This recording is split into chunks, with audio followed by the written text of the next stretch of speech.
Alam mo ko ano yung isa sa pinaka-great na bagay sa pagiging tatay? Hindi lang tayo provider. Tayo yung living proof na pwede bumangon, matuto at magbago. Habang lumalaki tayo, ang dami natin pinagdaanan, knowledge at pain. May mga decisions tayong pinagsisisihan. May mga panahon na nadapa tayo. Pero yung mistakes na yon, hindi sayang. Kasi ngayon may chance tayo na sabihin sa mga anak natin, "Anak, huwag mong ulitin. Ito yung natutunan ko the hard way."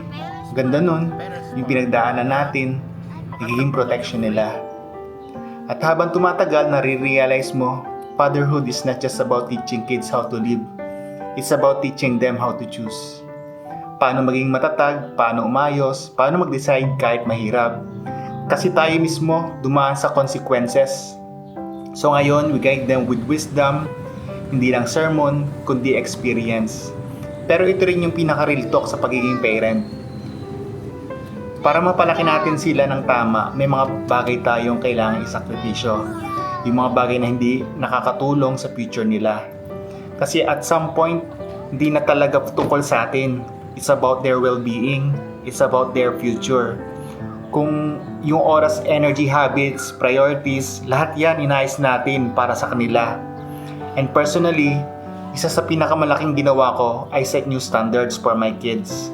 By setting new standards for myself, pinili kong bitawan yung alcoholism, yung bad habits, yung unhealthy lifestyle. Kasi gusto ko pag tumingin sila sa akin, makikita nila, pwede palang maging strong, pwede palang magbago. So kung tatay ka, remember this. Hindi mo kailangan maging perfect. Kailangan mo lang maging present, consistent, willing to change. Kasi the greatest gift we give our children is a better version of us.